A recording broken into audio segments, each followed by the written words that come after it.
Welcome to the deep dive. Today, we're digging into something really interesting, a cultural shift that's kind of quietly reshaping how we think about social life, well-being. It's the sober curious movement. We've really gone through a lot of material here.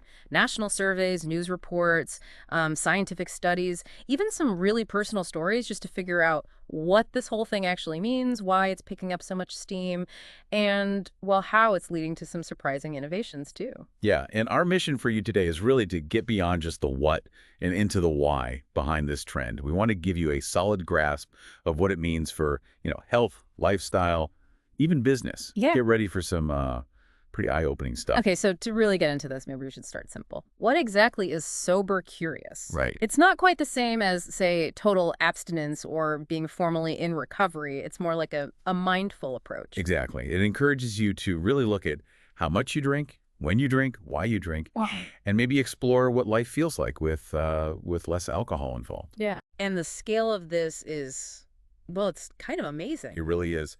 Our sources show almost half of Americans, 49%, are actively trying to drink less alcohol in 2025. 49%. Yeah, and that's up 44% just since 2023. That's a huge jump. Wow. It tells you this isn't just some fleeting trend. It feels like a deeper lifestyle change happening. That's a massive acceleration. And what's really striking, I think, is who is driving it. Our sources seem to point heavily towards Gen Z. Oh, absolutely. They're really Yeah. spearheading this. The numbers are pretty stark. 65% of Gen Z plan to cut back on drinking. 65. And get this, 39% are aiming for a completely dry lifestyle in 2025. That's almost 4 in 10. Right. And millennials aren't far behind. Yeah. About a quarter of millennial who currently drink are planning to reduce their intake this year, too. So it's definitely a younger generation thing, largely. Largely, yeah. And you see it reflected in things like Dry January. Participation keeps growing, up 36% year over year. About 22% of U.S. adults gave it a go in 2025. But it's not just about these month-long challenges, is it? No, definitely not. Yeah. That's maybe a starting point for some, but people are making these choices for deeper, more personal reasons. It goes beyond just a temporary break. That makes sense. So if we dig into the why a bit more, why are so many younger adults making this shift? The sources seem to suggest it's less about just avoiding bad stuff and more about actively seeking something positive, like overall wellness. Exactly. It's a proactive move. And it kind of breaks down into three main drivers we're seeing. Okay. First off, personal choice. Over half, 53% of young adults say they're deciding to step back from alcohol consciously without feeling pressured into it. Right, so it's their own initiative. Yeah, which suggests they're really thinking about its impact, on their body, their mind. Okay, that's one. What else? Second, and this is a big one, health and well-being. That's a major motivator for nearly half, 48%. Right. People are just prioritizing physical, emotional, mental wellness more. We saw this account from Michelle Garsky. She's 55, a mindful drinker. And she noted how alcohol just hits harder now.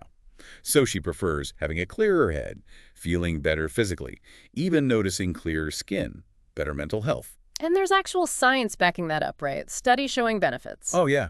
Taking breaks from alcohol can lead to tangible things like weight loss, better sleep, more energy. Lower cholesterol, blood pressure. Exactly. Even lower cancer-related growth factors. Right. Though it's worth noting, a lot of people still don't know about the Surgeon General's warning linking alcohol and cancer. That's an important point. Okay, so personal choice, health. What's the third factor? Financial considerations. For about 39% of young adults, it's partly about money. Ah, saving cash. Yeah, either saving it or deciding to spend it elsewhere on travel, wellness activities, experiences, rather than booze. So it really paints a picture of a comprehensive shift. It's about living more intentionally, more healthily. I find that pretty compelling. It is. What's fascinating is how this individual shift is creating this huge economic ripple effect. Well, as people cut back, they're not necessarily giving up the social side of drinking. Instead, they're driving this massive boom in non-alcoholic beverages. Ah, the zero-proof economy. Exactly. Yeah. They want the camaraderie, the ritual maybe, but without the alcohol. And that market, it's projected to hit, wait for it, $1.6 trillion globally by 2025. Wow, 1.6 trillion. That's staggering. Isn't it?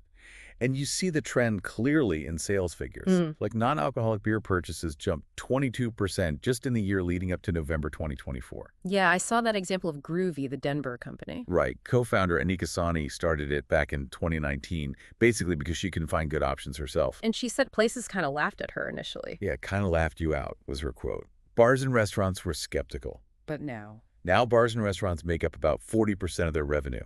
5 years ago, it was just 5%. That's incredible growth. And Colorado, where they're based, has the highest per capita consumption of non-alcoholic drinks. Yep. It just shows how fast the landscape is changing. It really does. And it's not just any beer anymore, is it? The options seem way more sophisticated now. Oh, completely. The market's full of really innovative stuff. You've got craft mocktails like Recess Zero Proof using functional ingredients. Like adaptogens and guayusa. What are those again? Yeah, guayusa is for energy. Adaptogens are sort of for balance and stress relief. Botanicals with specific effects. Interesting. Then you have Athletic Brewing's Free Wave Hazy IPA, which gets great reviews. Or Gia Berry, that one blends strawberry, black currants, fermented white tea, holy basil. Really complex flavors. So really aiming for that craft experience just without the alcohol. Exactly. And there's even growing interest in THC and CBD-infused drinks.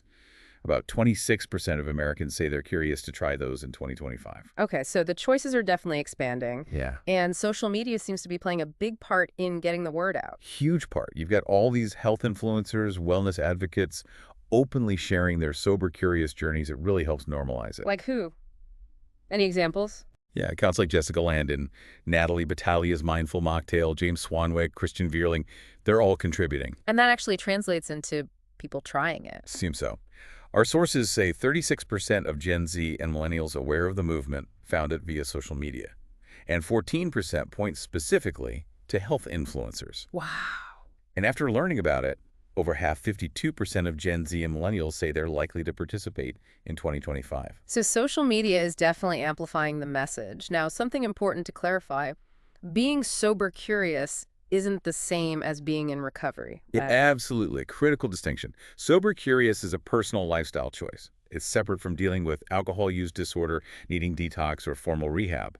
It's about exploring sobriety, maybe, but without the context of addiction treatment. Right. But that brings up an interesting point about those temporary challenges, like dry January, the tax, as the research calls them. Can they actually help in a broader sense? It seems they can, yeah. Yeah. There was a study that found half of the people who did attack reported drinking less after the challenge ended. Oh, interesting. So it has a lasting effect for some. For some, yes. And 15% actually maintain complete abstinence afterwards.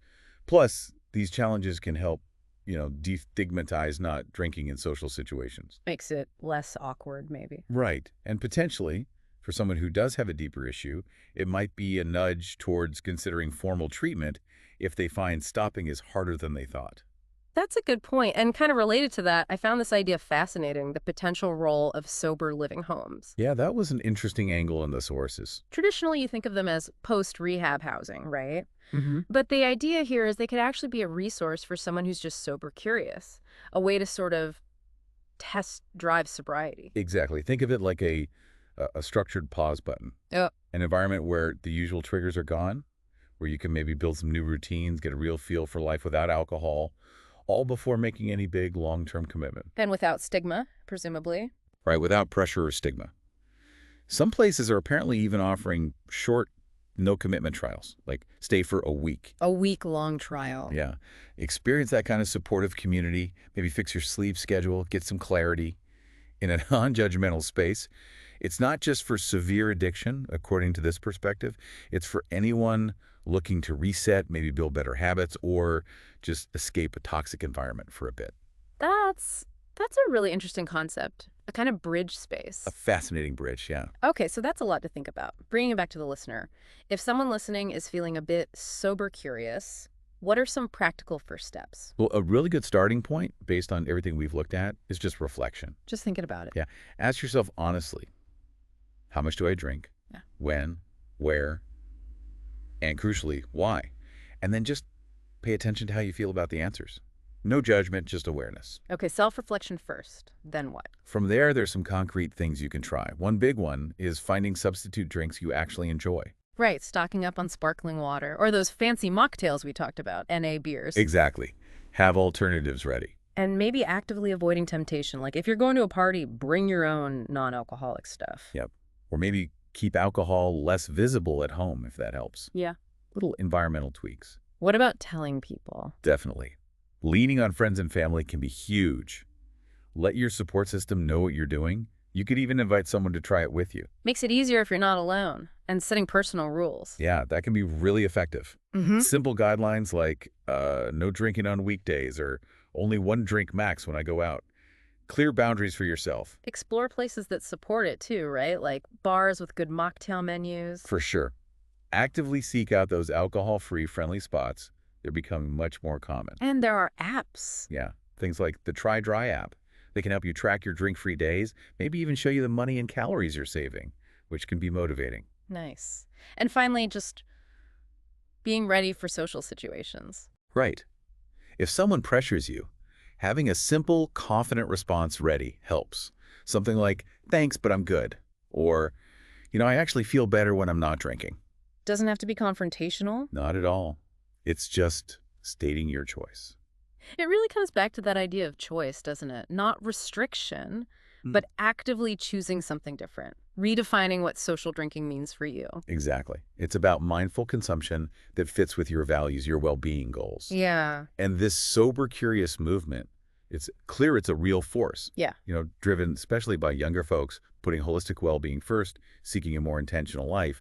And the effects are spreading, changing markets, changing social norms. Absolutely. And maybe even just taking the time to reflect on your own habits like we've discussed today. That alone is a powerful step. Our goal with this deep dive was really just to give you the insights, the context, some practical ideas so you can make informed choices for yourself. So, as we wrap up, thinking about everything we've covered, the shift towards being sober curious, it really feels like more than just a trend. It feels like an invitation, doesn't it? An invitation. How so? Well, an invitation to maybe rethink what connection means, how we prioritize wellness, to embrace this growing acceptance of diverse choices. So the question for you, listening, might be, what kind of freedom could you find in making more mindful decisions about your own relationship with alcohol? Something to think about.